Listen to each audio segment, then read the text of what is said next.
I am Sayyid Haidar Ahmad Mohsen. I work in the field of Arab and non-Arab swords, buying, selling, designing, manufacturing and forging.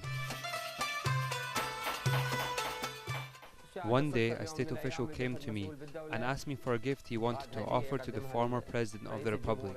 He told me, "Make a sword of your liking." He admired the sword, took it out of its sheath and admired it again.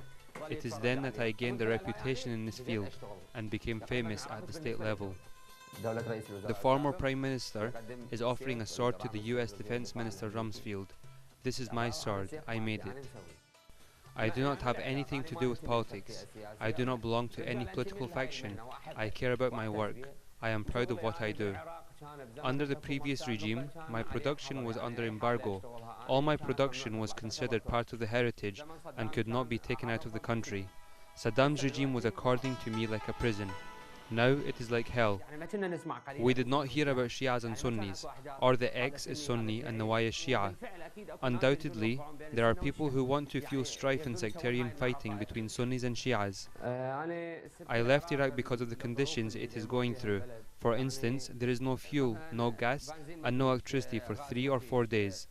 In our profession, one needs to be serene, in a good mood in order to be creative. Another example, we were returning from a religious celebration in Karbala, and suddenly we found ourselves trapped in the middle of 4 or 5 cars, and they fired on us from all sides. We were around 41 passengers in the bus. They were my closest friends and relatives.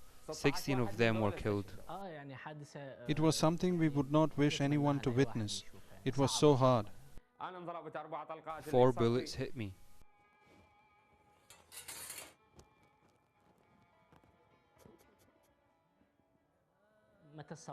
It was beyond imagination. It was awful. I was hearing them crying.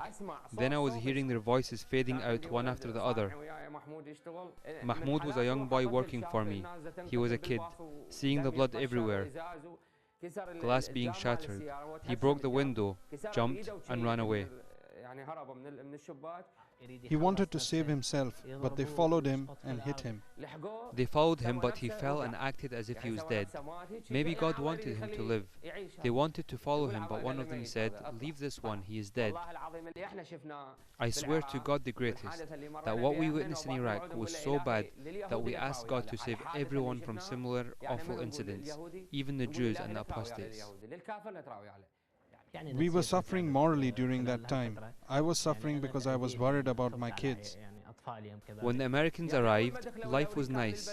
We were saying that we have been ridden of that prison and that person that was strangling us. However, the situation began to deteriorate soon after. I was thinking about leaving the country because it was impossible to live there. In Palestine, 1 or 2 people are killed every day, while in Iraq, it is a mass grave every day. After the last incident when my nephew Abbas was kidnapped, the kidnapping of my son made me wake up. we were determined to leave. When this incident took place, we decided to leave our country.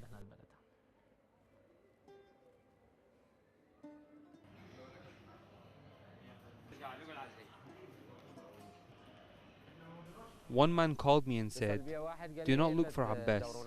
Do not even notify the police. Your son is with us." Of course, he asked for a big ransom. He called again and I called him back. He asked me, what is the kind of milk he drinks? He agreed to reduce the amount of the ransom. With the help of my many friends, we were able to gather the amount of money they were asking for in return for the release of my son Abbas. This is Abbas. I was relieved in Egypt. The Egyptians are good people. They are modest and good-hearted people.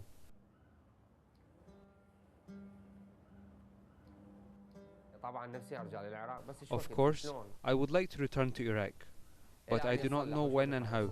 Maybe when the situation gets better, but who knows when? It is getting worse every day.